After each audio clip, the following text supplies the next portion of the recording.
कुठले कुठले? उन्हाळा, पावसाळा आणि हिवाळा. सर्वसाधारणपणे आपण फेब्रुवारी, मार्च, एप्रिल, मे हे जे 4 महिने आहेत ते उन्हाळ्याचे समजतो. जून, जुलै, ऑगस्ट, सप्टेंबर हे जे महिने आहेत ते पावसाळा आणि नोव्हेंबर, ऑक्टोबर, नोव्हेंबर, डिसेंबर आणि जानेवारी म्हणजे आता हा जानेवारी संपला ते म्हणजे हिवाळ्याचे दिवस. या महिन्यामध्ये त्या ठिकाणी थंडी असते, बरोबर आहे ना. पावसाळा संपलेला असतो आणि थंडी सुरू होते. आणि मग या थंडीच्या महिन्यामध्ये त्या ठिकाणी थंडीचा जो प्रभाव आहे तो प्रभाव कमी करण्यासाठी अजूनसुद्धा खेड्यामध्ये किंवा पूर्वीच्या काळी शेकोटी असायची. आणि मग ती शेकोटी सकाळच्या वेळेला किंवा संध्याकाळच्या वेळेला शेकोटी पेटवून त्या ठिकाणी आजूबाजूचे लोक हे गप्पा मारत त्या ठिकाणी शेकोटीच्या भोवतीनं बसायचे आणि त्या ठिकाणी त्या शेकोटीचा उबदारपणा त्या ठिकाणी घ्यायचे.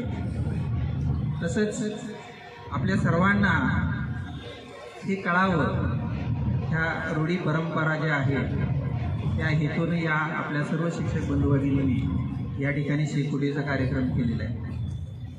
आणि ह्या कार्यक्रमाबरोबरच त्या ठिकाणी काही खेळ तुमच्यासाठी त्या ठिकाणी अरेंज केलेले आहे. तुम्ही या शेकोटीचा त्या ठिकाणी आनंद घ्यायचा आहे, खेळाचा आनंद घ्यायचा आहे. आणि शेकोटीचा कार्यक्रम हा आपण संध्याकाळच्या वेळेला घेतो. हा कार्यक्रम संपल्यानंतर पूर्वीच्या काळी मोबाईल नव्हता, टेलिफोन नव्हतं, संपर्क माध्यम जो होता तो हाच तुमच्यासमोर दिसणारा जो शेकोटी आहे तो शेकोटीचा असायचा. कारण खेड्यामध्ये शेतमजूर आणि शेतकरी भरपूर राहायचे. ते शेतामध्ये सकाळी राबायला गेले की संध्याकाळी यायचे आणि त्यांच्यामध्ये एकमेकांमध्ये कुठल्याही प्रकारचं कसं आहे काय बोलणी व्हायची नाही. त्यामुळं संध्याकाळी ते सगळे लोक खेड्यामधले आपापल्या गावाच्या चौकामध्ये गल्लीमध्ये येऊन अशी शेकोटी करायची पूर्वीच्या काळी. आज तुम्ही मोठ्या शहरामध्ये राहताय, शेकोटी म्हणजे काय आहे तुम्हाला बहुसंख्य विद्यार्थ्यांना माहिती आहे. परंतु आज तुम्हाला शेकोटी म्हणजे काय, त्या शेकोटीमध्ये काय करायचं असतं त्याचा सर्व प्रात्यक्षिक या आमच्या सर्व शिक्षक बंधूंनी आणि भगिनींनी तुम्हाला करून दिलेला आहे. त्याचा चांगला उपयोग घ्या तुमच्या जीवनामध्ये. आज जो मोबाईल आहे तो मोबाईल बाजूला ठेवून समोर आपल्या मित्राबरोबर, आपल्या भावाबरोबर, आईवडिलांच्या बरोबर बोलत चला. आज चूल नाही घरामध्ये, कारण पूर्वीच्या काळी आई जर भाकरी करायला लागली की त्या चुलीच्या भोवतीला मुलं असायचे, त्यांचे वडील असायचे आणि तिथं गप्पा गोष्टी व्हायच्या. आज गॅस आहे, आई उभा राहून जेवण करते, तुम्ही टी व्ही बघता. या माध्यमातून कधी आपली सुखादुःखाची, अभ्यासाची चर्चा होत नाही. परंतु अशा गोष्टी तुम्ही जाणून घ्या की ज्यामधून आपला काही प्रगती होणार आहे, आपल्याला काय मिळणार आहे. आणि आजचे हे जे शेकोटी कार्यक्रम आपण सर्व शिक्षक बंधूंनी घेतला हा एक प्रेरक कार्यक्रम आहे. असाच वेळोवेळी या ठिकाणी कार्यक्रम घ्यावा. याच्यामध्ये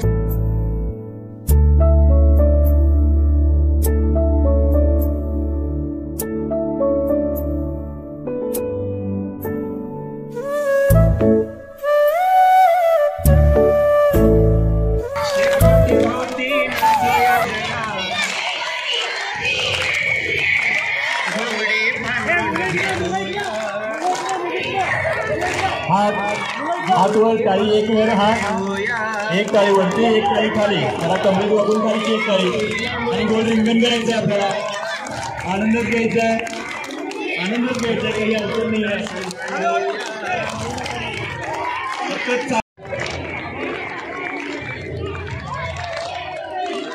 एक टाळी वर, एक टाळी खाली. करायचं नाही आहे, चालायचं. टाळी प्रत्येकाची आली पाहिजे. गडबड करून काय ज्यांची ओळख मागत का आणखी थोडं सांगतो व्हावं म्हणजे मागत आहे का गर्दी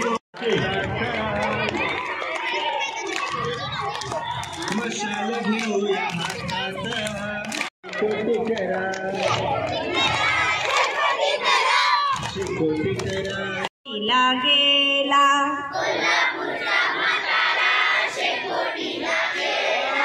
कोल्हापूरचा म्हातारा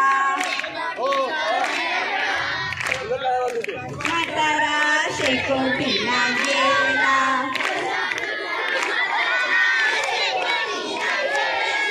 कोल्हापूरचा म्हातारा म्हाताऱ्याची बायको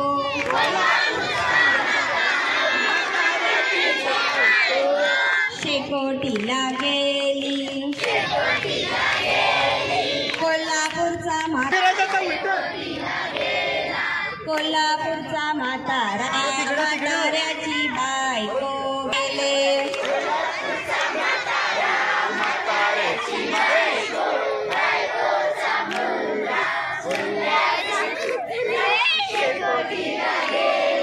कोल्हापूरचा म्हातारा शेकोटीला गेले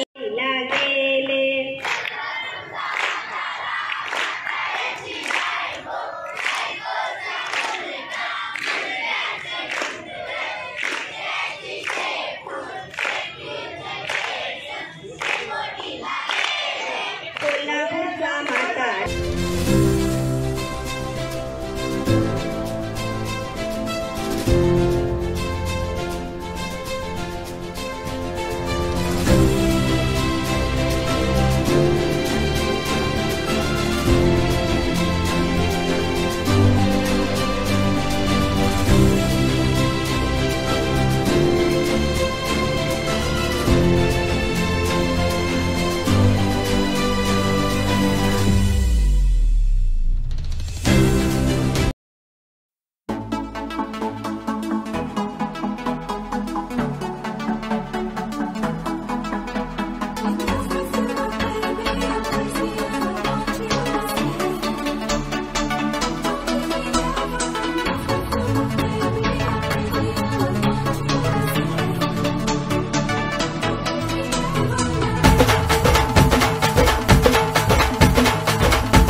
बसा मंडळी बसा.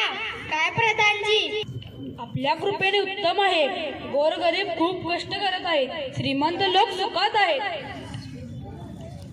बरं, छान, उत्कृष्ट. बरं, चोरीमारी वगैरे? छे, कोणी चोरी करत नाही, फक्त चोर तेवढे चोऱ्या करत आहेत. वा वा प्रधानजी. बरं, रोगराई वगैरे? बिलकुल नाही. 4-2 साथीचे रोग आले आहेत, त्यात 500 माणसे गेली, बाकी सगळे जिवंत आहेत. वा वा प्रधानजी, म्हणजे आमच्या राज्याची हालचाल एकूण उत्तमच आहे म्हणायची. बरं, कालचा नेमणुकीचा कार्यक्रम कोणता?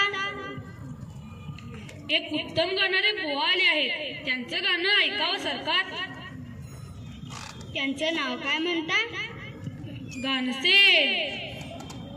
गानसेन हजीरो. महाराजांचा विजय असो, महाराजांचा विजय असो. समोरच्या गवई बुवा, तुम्हाला काय येतं? पेटीवर तबला. तुम्हाला काय येतं? पेटीवर तबला वाजवणे. नाहीतर असं करा, पेटीवर तबला वाजवून दाखवा. महाराज, मी वादक नाही, कवी आहे, संगीत गातो. झालं झिंग झिंग झिंग झिंग झिंग झिंग झिंगा झिंग झिंग झिंग झिंग झिंग झिंग झिंगा. वा गवई बुवा, तुमचा आवाज साखरेसारखा गोड आहे. बरं, तुम्हाला बक्षीस काय पाहिजे? महाराज, मला स्वतःला काही एक नको. हल्ली संगीत कलेवर वाईट दिवस आले आहेत. संगीत कलेसाठी काय द्यायचं? बरं करू काहीतरी. सुचली युक्ती. प्रधानजी. आज्ञा महाराज. आजकाल संगीताला तेज दिला पाहिजे. आज कोणीही गद्यात बोलेल त्याला सुळीवर चढवण्यात येईल. सर्वजण पद्यात बोलतील. ठीक आहे सरकार. आत्ताच्या आत्ता दवंडी पिटवा. आत्ताच दवंडी द्यायची तयारी करतो. आजपासून सर्व बोलणे व्हावे केवळ गाणे गाणे. आजपासून सर्व बोलणे व्हावे केवळ गाणे गाणे. जो कोणी गद्यात बोलेल त्याला सुळ्यावर चढवण्यात येईल. ऐका हो ऐका, तुम्ही ऐका हो ऐका. भांडणे चालू आहेत. शादी भांडत आहेत की गाण्यातच? चल आपण कडेला जाऊन पाहूया. तेल संपले, तूप संपले, मीठ संपले, स्वयंपाकात आम्ही करू कशाचा? ए बाई, नको खिंकाळू. हा, चाललो बाजारला, आणून देतो माल तुला. आणि सांगू